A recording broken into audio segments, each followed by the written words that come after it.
35-year-old Michael James Olson was last seen with 68-year-old Mary Kay Kaitte Wohlfarth in her storage unit on June 17, 2019. After this conversation, Katie disappeared, leaving her family frantically seeking answers for 2 days, until a missing report was filed by her friends and family. As the investigation started, detectives found a critical piece of evidence from the guard of her storage unit. Her rental unit has been entered by another individual. We have it on surveillance tape. With the CCTV footage, Michael was the prime suspect in Katie's disappearance. With him being blatantly caught, Michael thought that he could evade suspicion, but little did he know, his attempts at deception were as effective as trying to swim through concrete. Well, like I told you, there's video. Yeah. And we watched video. Yeah. And No, you watched. He believed he had erased every trace, outwitting the detectives. Michael was unknowingly digging his own grave. It was just a matter of time when detectives made their moves and uncovered his crime. Subsequent to this report, detectives checked the storage unit area, and a few hours later, they made a shocking discovery inside. We immediately found some bloody instruments, a walking stick, a piece of round piping, both which had some blood on it.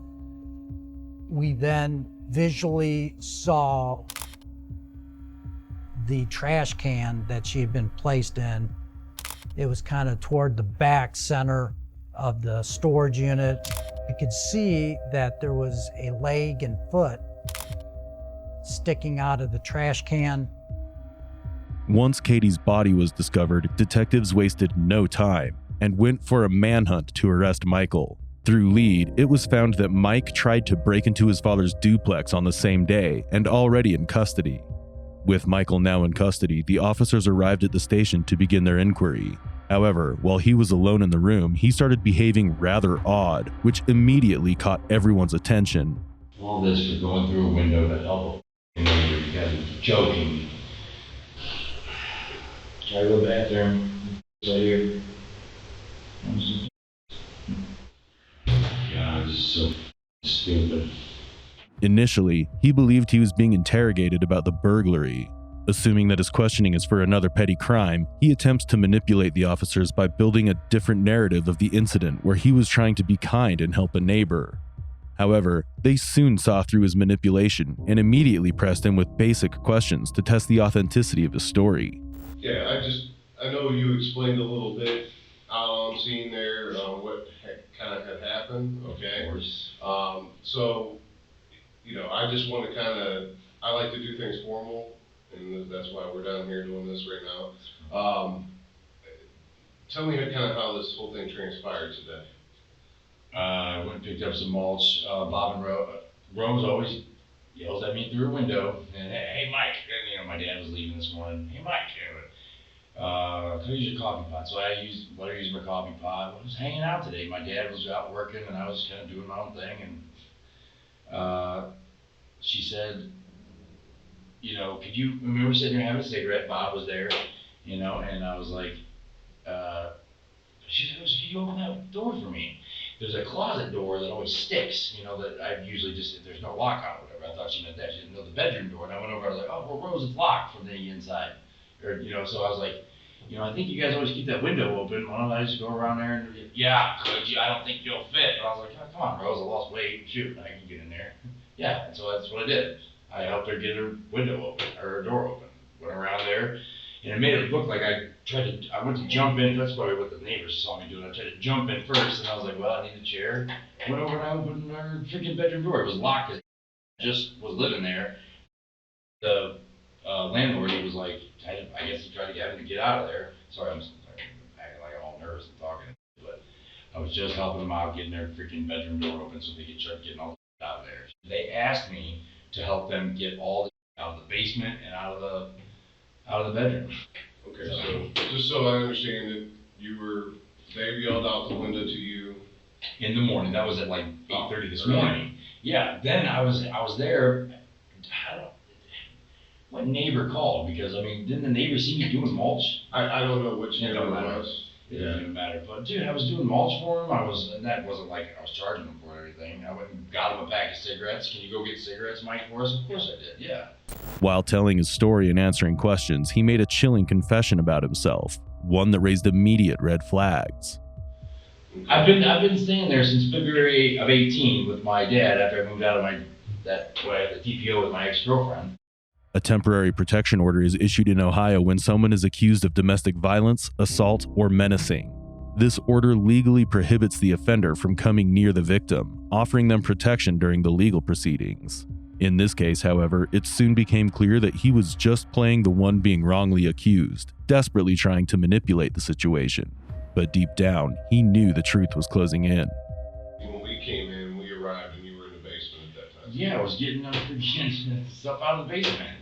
And all of a sudden I heard, "Is there anybody here?" And I was like, "What is that?" And I was like, and then I came out. I wasn't ducking down like the one officer said. I was freaking trying to get some stuff clean for him. And why wouldn't they lie to me? Why would they say that I was trying to steal stuff? God, I've lived there for... I don't know if they actually said you were trying to steal something. What am I doing here? Because they said that they didn't know that you were in the house. Oh my God, did you see how intoxicated she was? They drink all day, every day. They drink a liter of Kamchatka damn near every day. Michael's father revealed that just days earlier, Michael had shaved his head for no apparent reason, which raised suspicions. He seemed to be trying to hide from public eyes, but that was in vain as the detectives already had hard evidence against him. With that, Michael begins to fumble and tries to drag out the conversation, clearly losing credibility along the way. The weaker his defense became, the tighter the detective's grip on him grew. It was like probably 3 or 4 days ago. I was just being goofy and just shaving around. My cousin's coming in from town. He's a Marine. I wanted to do something funny for him, and heck, I've never shaved my head before, really. I mean, a couple times, but not like shaved it. Right. It feels kind of good. I kind of like it.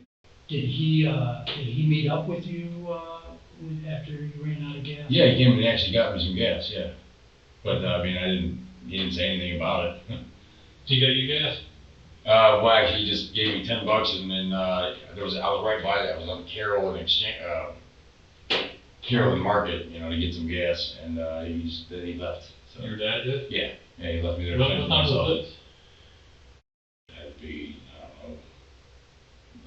I really don't know, 11, maybe 12, 1, somewhere around there. I don't know. Sure, it wasn't more like 1 or 2? 1 or 2. Well, like I said, 11, 12, 1. Because, I don't know the concept of time, really. I had so much going on lately. Okay. What all you had going on lately? Just working with my mom. My mom and stepdad own a couple of yogurt shops, trying to work for dad, trying to make any ends meet, because me and dad haven't been vibing very much lately. We butt heads, we've worked together, lived together for a while. The officers were quite sure about the fact that Michael was the main culprit, but they wanted him to confess this by himself. So, officers started to head towards conversations regarding the storage unit's access to unfold some more details. It was evident that he was in complete denial about his situation, yet police started to keep questioning him about his last appearance at the storage unit. But what the detectives did next was something that caught Michael by shock. Your dad said sometimes you sleep in there? The only reason I slept in there is because I'm so tired from doing. Like if this represents the floor of the unit, you couldn't even walk in it as of a couple weeks ago. So I was cleaning it out for him, trying to get it functional again. But yeah, I crashed up there one night just because I fell asleep and I was like, oh. So we actually, like we said, we met your dad up there at the storage unit. And we both were standing next to him when he was trying to call you. He said that you had gotten a ride from somebody that they were bringing you up to the storage unit. That's what my dad said. Yeah. What kind of vehicle did you drive? Orange Dodge Dakota. Any other vehicles? Nope, just that one. Have you driven any other car in the last, say, week? No. No, I mean, I don't, no.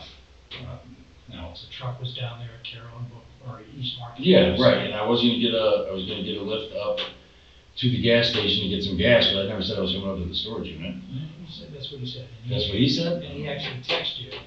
Oh, I haven't seen my phone in a while. I've obviously been dealing with this, so.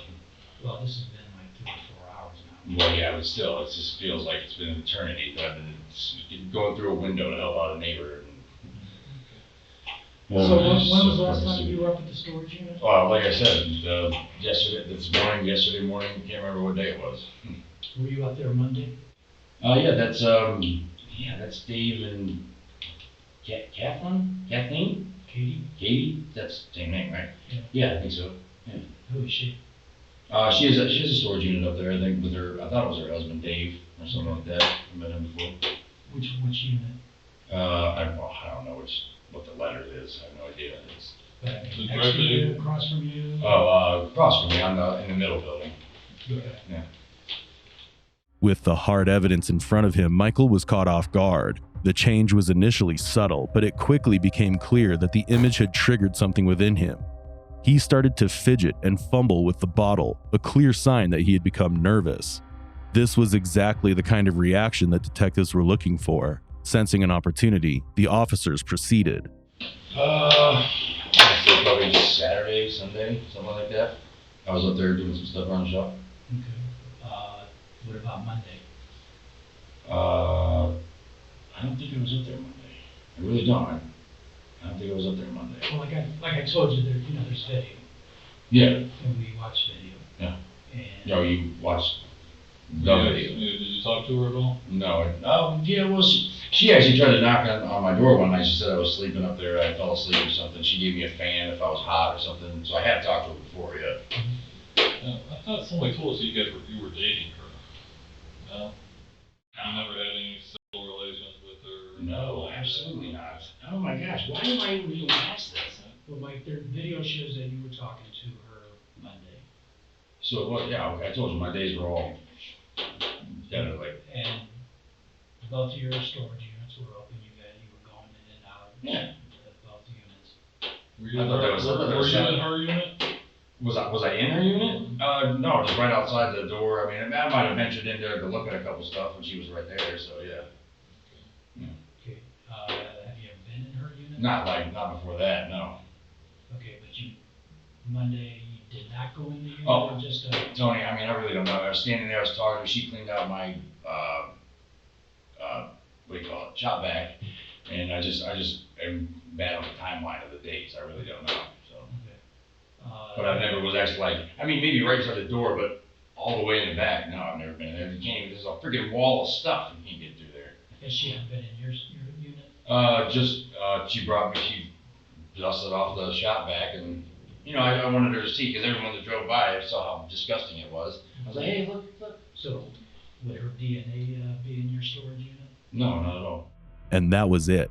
Michael repeatedly denied being there with Katie in front of her storage unit. The officers revealed a critical piece of evidence that instantly broke his facade. Again, there's video, and this was Monday. It shows you moving her van. No. Yeah. No, I wasn't moving her van. Yeah. I mean, video doesn't lie. Can you explain that? No, I can't. With everything stacking up against him, his panic becomes impossible to hide. His composure began to crumble, and the weight of the situation was finally sinking in. You know why we found any blood in her unit? Pardon me? Well, we found blood in her unit. You found blood in her unit? Yeah. Do you have any cuts from when you were? I've got cuts all the time from working in construction, man. All the time. Again, is that blood going to be yours? Or? Oh yeah, this is. I'm a picker, so sometimes I'll get in there and scratch my nose.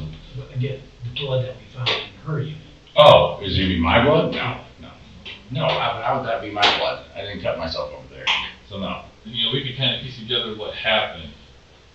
So, I mean, sometimes people f*** up, and they do something, they get themselves in a predicament, they get worried. I mean, something happened on accident, they get scared, they try to cover it up, they don't want to, try to explain it. Well, now's the time to explain what happened that day. Which day, Monday?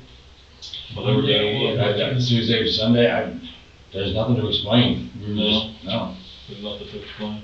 No. Well, we found blood in your unit, your storage unit, a lot of blood. And hair. Do you want to explain that? I mean, I cut myself on some glass and. What about hair?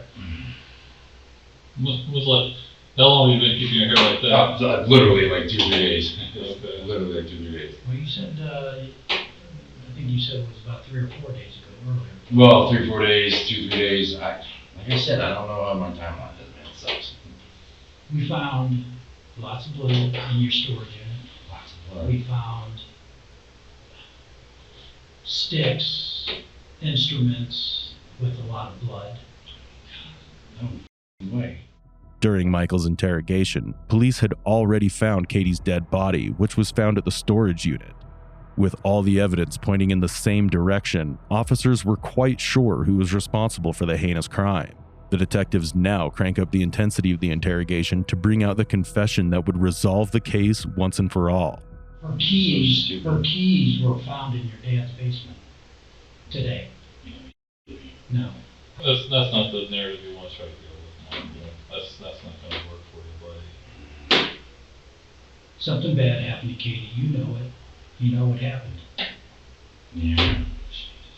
So stupid. I mean, you can't feel good holding this in.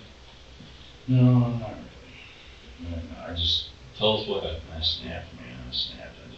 About what? Something came over me. I don't know. What makes you? My ex-girlfriend, dude, it was a downfall. It's not she wasn't holding a gun to me. There might have been an ex-girlfriend, but she made me a different person because of her toxic, narcissistic race.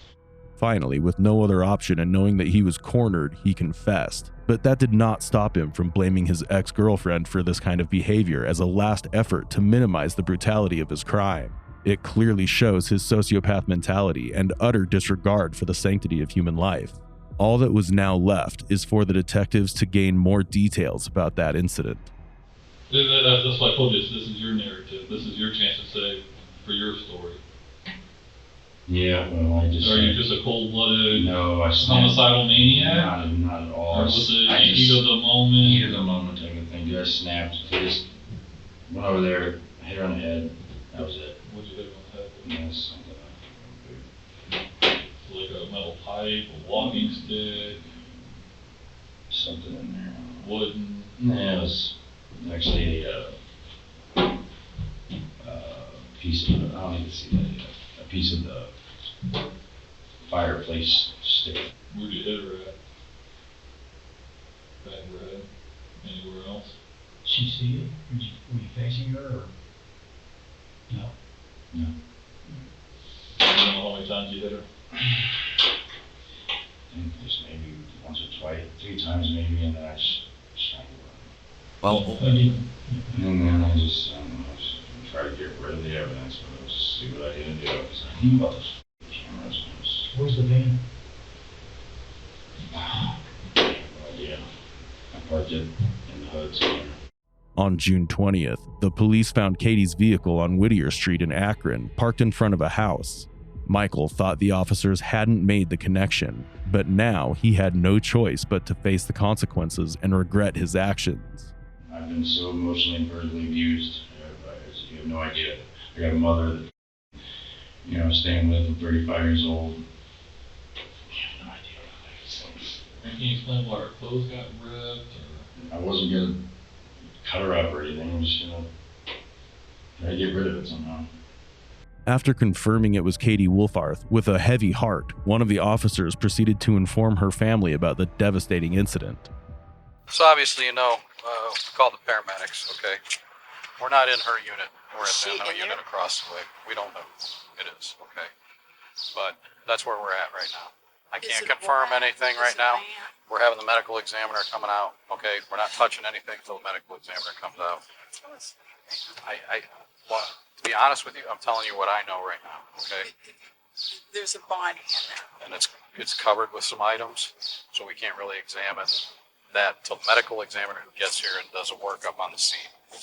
Okay, so that's what we're waiting for. Okay, so just be a little patient. When we know, we'll let you guys know. Okay, I promise you. I mean, we don't mean to have you sitting here waiting, but unfortunately, we have to follow protocol. We have to get as much evidence as we can at this point. Okay, and obviously, Is it a female?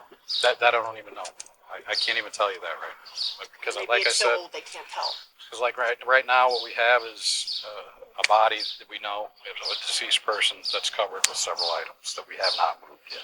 Okay, so they come out here, they photograph, they look for any type of evidence that they can And we take. definitely know they're deceased. It's not like they could there's possibly be alive. a deceased party down there. Okay. Ultimately, the news left everyone heartbroken. Katie's family and friends were in utter shock upon hearing it. Meanwhile, on the other side, Michael continued to try and justify his horrific actions. I just snapped, and oh god, I could smell it the rest of the day, just that smell of death, man. You ever done anything like this Before, before? in my entire life, never thought I would. I'm a Christian. I'm just, I mean, not that it matters, but I mean, I went to Chapel Hill Christian School, CBCA. I love my fellow man, neighbors. I try to do everything for everybody else except for myself. I mean, I've used cocaine before. I've never done it. I've tried meth. I've never done heroin. I've never done acid. I've never done shrooms. I've tried ecstasy once. So have you been doing anything lately that I mean, might have made you snap? Nope. No. I mean, I would bump every once in a while, but it doesn't. What do you mean, salt? Like speed, you know. Okay. But it doesn't make me an angry person. I'm weird. I'm like an opposite drug user. Like weed is supposed to be a downer, gives me energy. I used to do coke back in 06. I got a charge. I do coke to become a zombie, you know. So and even this weird kind of made me a little bit calm. It doesn't affect me like it does like rage. It's like you think about. By now, it was clear that no matter what he said, nothing could save him.